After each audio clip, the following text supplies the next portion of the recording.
ओम सूर्य देवाय नमः। ओम सूर्य देवाय नमः। सेठ सूर्य को नमस्कार कर ही रहा होता है कि तभी वो संदूक बहता हुआ उसके पैर के पास आ जाता है। अरे ये क्या है? यह तो एक संदूक है। चलो इसे बाहर निकाल कर देखता हूँ कि इसमें क्या है आखिर।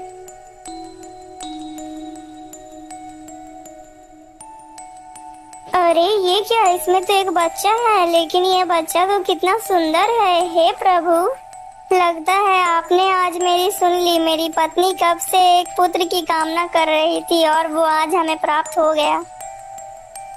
सेठ फिर उस बच्चे को अपने गोद में उठाकर अपने घर ले जाता है और अपनी पत्नी को सारी कहानियां सुना देता है।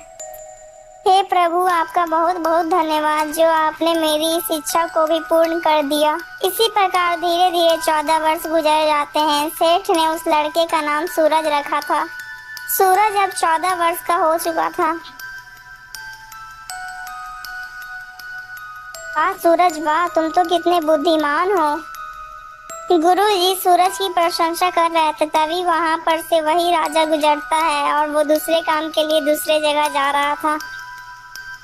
अरे इतना सुंदर युवक मैंने आज तक नहीं देखा। आखिर ये किसका पुत्र है? अरे वाह वाह, वाकई में तुम तो बहुत ही ज्यादा बुद्धिमान हो। लेकिन तुम किसके पुत्र हो बेटा? मैं सेठ हीरालाल का पुत्र हूँ। अच्छा अच्छा ठीक है, जाओ जाओ तुम अपना काम करो बेटा।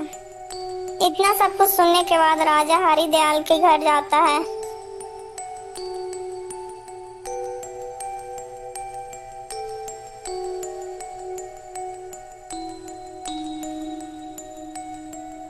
सेठ जी, इतना सुंदर और बुद्धिमान बेटा आपको कैसे प्राप्त हुआ?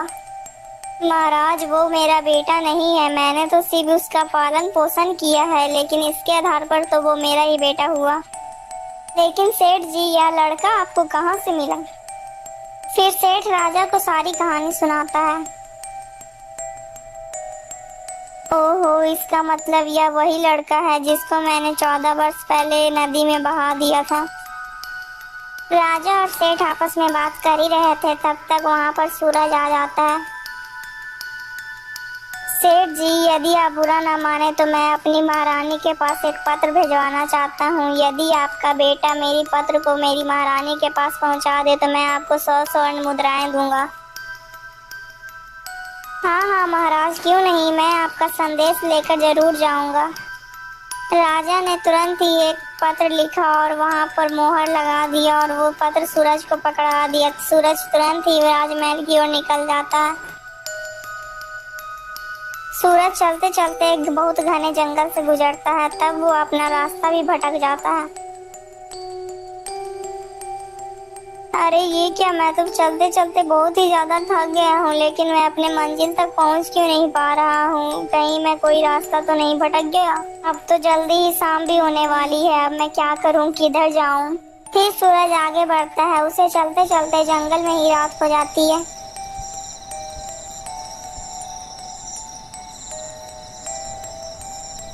अरे उधर क्या है? मुझे तो लगता है यह कोई झोपड़ी है। चलो मैं आज रात इसी झोपड़ी में बिता लेता हूँ। इतना सोचकर सूरज अपने घोड़े से नीचे उतरता है और झोपड़ी के अंदर चला जाता है।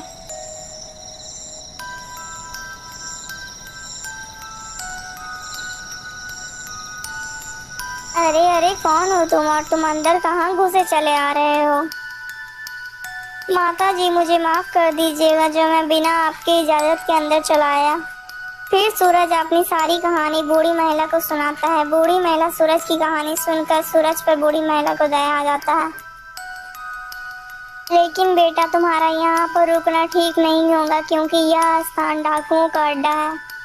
अभी कुछ ही देर में डाकू भी आने वाले होंगे। यदि उन लोगों ने तुम्हें यहाँ पर देख लिया तो बहुत बड़ी समस्या हो जाएगी बेटा। लेकिन माता जी, इतनी रात्रि में मैं तो बाहर भी नहीं जा सकता, क्योंकि ये जंगल तो बहुत भयानक है। कहीं मुझे जंगली जानवर ने खा लिया तो इससे अच्छा तो मैं यहीं पर एक कोने में सो जाता हूँ। इतना कहकर सूरज एक कोने में जाकर सो जाता है। कुछ ही देर में डाकू वहां पर आ जाते हैं। अरे ये कौन है जो इतना निडर होकर हमारे घर में सो रहा है?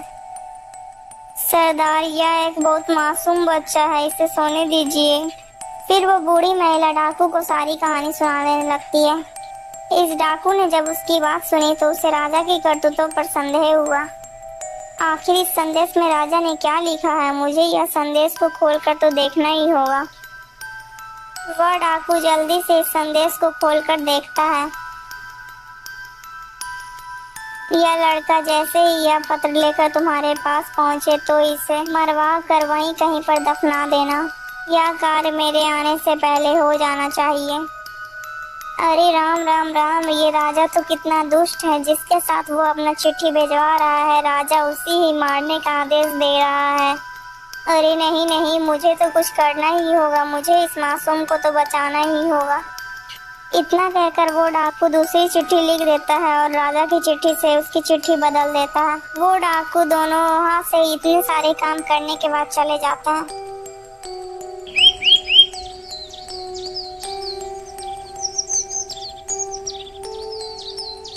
अच्छा माता जी, अब तो सुबह हो चुकी है, अब मैं यहाँ से चलता हूँ। यहाँ पर रात भर आश्रय देने के लिए आपका बहुत बहुत धन्यवाद। दोस्तों, यह कहानी यहीं तक थी। इस कहानी को आगे देखने के लिए हमारे चैनल के साथ जुड़े रहिएगा दोस्तों। और हाँ दोस्तों, इस वीडियो का पार्ट 1 देखने के लिए हमारे चैनल में ज़रूर आइएगा। दोस्तों, अगर आपको ये वीडियो अच्छी लगी तो प्लीज़ वीडियो को लाइक करके चैनल को सब्सक्राइब कर दीजिएगा दोस्तों।